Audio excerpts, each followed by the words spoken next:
سورۃ البقرہ آیت نمبر 155۔ اعوذ باللہ من الشیطان الرجیم، بسم اللہ الرحمن الرحیم۔ وَلَنَبْلُوَنَّكُمْ بِشَيْءٍ من الخوف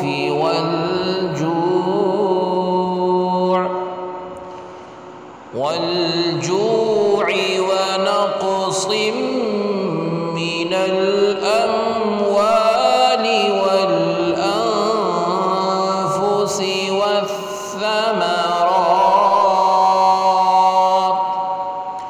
وبشر الصابرين۔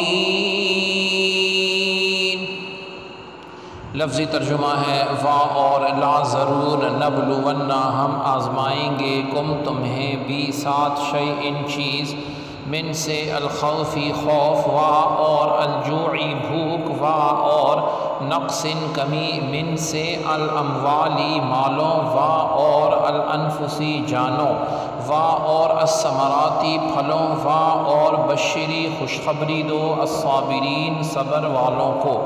با محاورہ ترجمہ ہے اور ہم ضرور بالضرور تمہیں آزمائیں گے کچھ خوف اور بھوک سے اور کچھ مالوں اور جانوں اور پھلوں کے نقصان سے، اور اے حبیب صلی اللہ علیہ وسلم آپ ان صبر کرنے والوں کو خوشخبری سنا دیں۔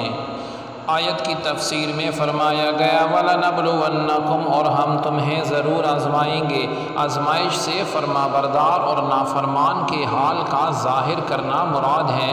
امام شافعی رحمۃ اللہ تعالی علیہ کے قول کے مطابق خوف سے اللہ رب العزت کا ڈر ہے، بھوک سے رمضان کے روزے ہیں، مالوں کی کمی سے زکوٰۃ اور صدقات دینا ہے، جانوں کی کمی سے امراض کے لیے اموات ہونا ہے، پھلوں کی کمی سے اولاد کی موت مراد ہے، کیونکہ اولاد دل کا پھل ہوتی ہے، جیسا کہ حدیث شریف میں ہے کہ آقا علیہ السلام نے ارشاد فرمایا جب کسی بندے کا بچہ مرتا ہے تو اللہ تعالیٰ عز و جل فرشتوں سے فرماتا ہے تم نے میرے بندے کے بچے کی روح قبض کی؟ وہ عرض کرتے ہیں ہاں یا رب عز و جل۔ پھر فرماتا ہے تم نے اس کے دل کا پھل لے لیا؟ وہ عرض کرتے ہیں ہاں یا رب ذوالجلال۔ اللہ تعالیٰ عز و جل فرماتا ہے اس پر میرے بندے نے کیا کہا؟ فرشتے عرض کرتے ہیں اس نے تیری حمد بیان کی اور کہا انا للہ و انا الیہ راجعون پڑھا۔ اللہ رب العزت فرماتا ہے اس کے لیے جنت میں مکان بناؤ اور اس کا نام بیت الحمد رکھو۔ سبحان اللہ۔ تو یاد رہے کہ زندگی میں قدم قدم پر آزمائشیں ہیں۔ اللہ رب العزت اپنے بندوں کو کبھی مرض سے، کبھی جان و مال کی کمی سے، کبھی دشمن کے ڈر خوف سے، کبھی کسی نقصان سے، کبھی آفات و بلیات سے، اور کبھی نت نئے فتنوں سے آزماتا ہے۔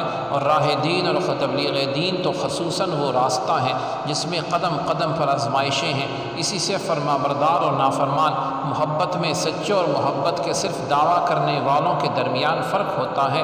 حضرت نوح علیہ السلام پر اکثر قوم کا ایمان نہ لانا، حضرت ابراہیم علیہ السلام کا آگ میں ڈالا جانا، فرزند کو قربان کرنا، حضرت ایوب علیہ السلام کو بیماری میں مبتلا کیا جانا، ان کی اولاد اور اموال کو ختم کر دیا جانا، حضرت موسیٰ علیہ السلام کا مصر سے مدین جانا، مصر سے ہجرت کرنا، حضرت عیسیٰ علیہ السلام کا ستایا جانا اور انبیاء علیہ السلام کا شہید کیا جانا۔ تقریباً 43,000 انبیاء شہید کیے گئے ہیں 1,24,000 میں۔ یہ سب آزمائشوں اور صبر ہی کی مثالیں ہیں، اور ان مقدس ہستیوں کی آزمائشیں اور صبر ہر مسلمان کے لیے ایک نمونے کی حیثیت رکھتی ہیں۔ لہٰذا ہر مسلمان کو چاہیے کہ اسے جب بھی کوئی مصیبت آئے اور وہ کسی تکلیف یا اذیت میں مبتلا ہو تو صبر کرے اور اللہ تعالیٰ عز و جل کی رضا پر راضی رہے اور بے صبری کا مظاہرہ نہ کرے۔ صدر الشریعہ مفتی امجد علی اعظمی رحمۃ اللہ علیہ فرماتے ہیں بہت موٹی سی بات ہے جو ہر شخص جانتا ہے، اور کوئی کتنا ہی غافل ہو، مگر جب اسے کوئی مصیبت پہنچتی ہے یا وہ کسی مصیبت اور مرض میں مبتلا ہوتا ہے تو کس قدر اللہ رب العزت کو یاد کرتا ہے اور توبہ و استغفار کرتا ہے۔ اور یہ تو بڑے رتبے والوں کی شان ہے کہ وہ تکلیف میں بھی تکلیف کا بھی اس طرح استقبال کرتے ہیں جیسے راحت کا استقبال کرتے ہیں، مگر ہم جیسے جو ہے کم سے کم تو اتنا کر سکتے ہیں کہ جب کوئی مصیبت یا تکلیف آئے تو صبر و استقلال سے کام لے، اور جزا و فضا یعنی رونا پیٹنا جو ہے اس سے انسان جو ہے اپنے آپ کو دور رکھے، تو یہ ثواب کا دامن ہاتھ سے نہ جانے پائے صبر کا۔ اور اتنا تو ہر شخص جانتا ہے کہ بے صبری سے آئی ہوئی مصیبت جاتی نہ رہے گی، بلکہ اس بڑے ثواب سے محرومی دوہری مصیبت جو ہے وہ لے آتی ہے۔ اور کثیر حدیث میں بھی مسلمان پر مصیبت آنے کا جو ثواب بیان کیا گیا ہے، ان میں سے چند احادیث یہ ہیں۔ حضرت ابو ہریرہ رضی اللہ عنہ سے روایت ہے، آقا علیہ السلام نے ارشاد فرمایا، اللہ تعالیٰ عز و جل جس کے ساتھ بھلائی کا ارادہ فرماتا ہے تو اسے تکالیف میں مبتلا کرتا ہے، آزمائش آتی ہے اس پہ۔ حضرت ابو سعید خدری، حضرت ابو ہریرہ رضی اللہ عنہما سے روایت ہے، نبی علیہ السلام نے فرمایا، مسلمان کو جو تکلیف، رنج، ملال اور اذیت و غم پہنچتا ہے، یہاں تک کہ اس کے پیر میں کوئی کانٹا بھی چبھتا ہے، تو رب العزت ان کے سبب اس کے گناہ مٹا دیتے ہیں۔ حضرت ابو ہریرہ رضی اللہ عنہ سے ہی روایت ہے، نبی علیہ السلام نے ارشاد فرمایا، مسلمان مرد اور عورت کے جان و مال اور اولاد میں ہمیشہ مصیبت رہتی ہے، یہاں تک کہ وہ اللہ رب العزت سے اس حال میں ملتا ہے کہ اس پر کوئی گناہ نہیں ہوتا۔